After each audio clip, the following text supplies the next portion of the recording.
Welcome to Unlocking the Bible Lesson 3.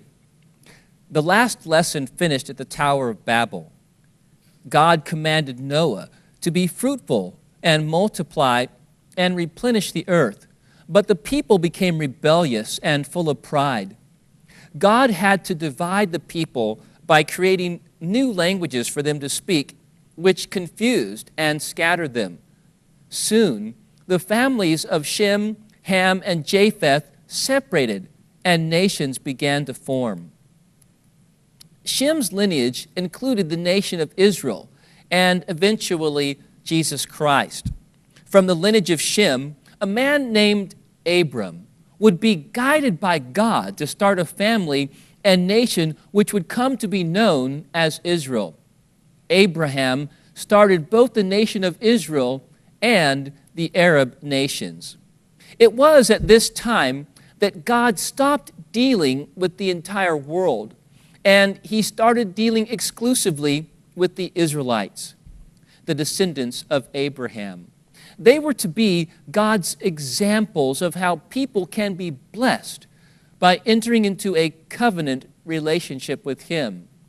This period of time is known as the time of the patriarchs. A patriarch is the male family or clan head. Abraham, Isaac, and Jacob were known as the heads and founders of the nation of Israel. Abraham was known as the father of the faithful. Genesis chapter 12, verses 1 and 3 says, "Now the Lord had said to Abram, 'Get out of your country, from your family, and from your father's house, to a land that I will show you. I will make you a great nation.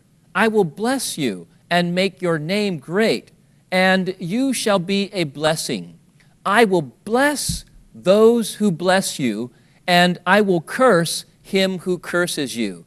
And in you all the families of the earth shall be blessed.'"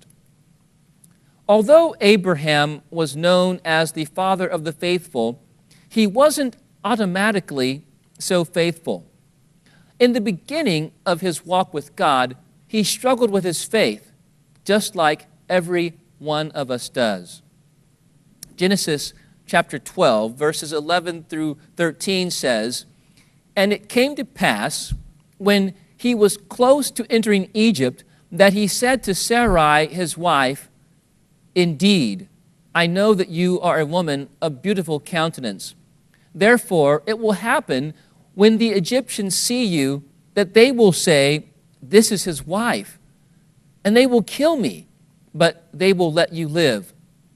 Please say you are my sister, that it may be well with me for your sake, and that I may live because of you.'" Notice, he thought that he would live because of Sarai's manipulation of truth and not because of God's power.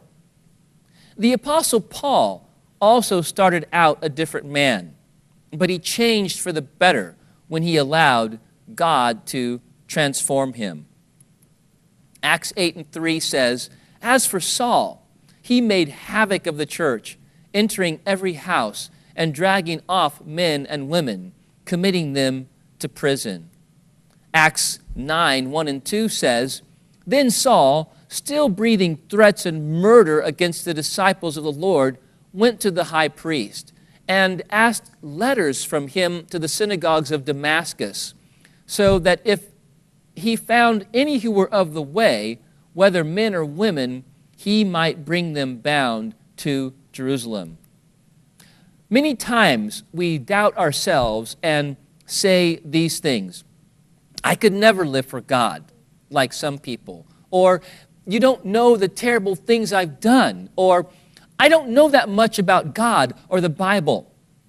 What God is looking for is someone who will allow God to use them, not someone who is perfect. It is important for us to understand that it is not because of our goodness that God will use us, but it is because of our willingness to allow God to continually change our lives and perfect us into the image of Jesus Christ. So, why do you suppose God picked Abraham or used the Jews as his chosen nation? Number one, he obeyed God. Abraham simply obeyed God when told to leave his country. Abraham was picked because he was obedient, and obedience is the most important requirement for pleasing God. Genesis 12:4 says, "So Abram departed as the Lord had spoken to him, and Lot went with him. And Abram was 75 years old when he departed from Haran." Number two, he believed God. The Bible also says that Abraham believed God. Genesis 15:6, "And he believed in the Lord, and he accounted it to him for righteousness." The word believe in Hebrew is translated unqualified committal of oneself to another. So completely did Abraham trust God that he was ready to totally commit himself to him. Key number one, believing and obeying will bring God's blessing. Interesting point. The first 11 chapters of the book of Genesis cover 2,000 years of history. The next 14 chapters are all about Abraham. The reason for so many chapters is this: there are important things that can be learned from Abraham's life. The Lord promised Abraham many children, and he became the father of the Arab nations. In Genesis 15:5, it says, "Then he brought him outside and said, 'Look now toward heaven and count the stars if you are able to number them.' And he said to him, 'So shall your descendants be.'" But they had no children. Abraham and Sarah became impatient and wanted the promise before it was time. So they took matters in their own hands.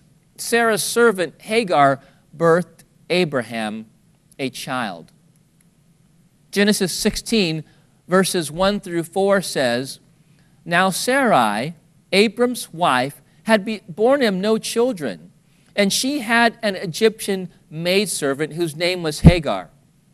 So Sarai said to Abram, 'See now, the Lord has restrained me from bearing children. Please go into my maid, perhaps I shall obtain children by her.' And Abram heeded the voice of Sarai." Verse 3, "Then Sarai, Abram's wife, took Hagar, her maid, the Egyptian, and gave her to her husband Abram to be his wife. And after Abram had dwelt 10 years in the land of Canaan, so he went into Hagar, and she conceived. And when she saw that she had conceived, her mistress became despised in her eyes."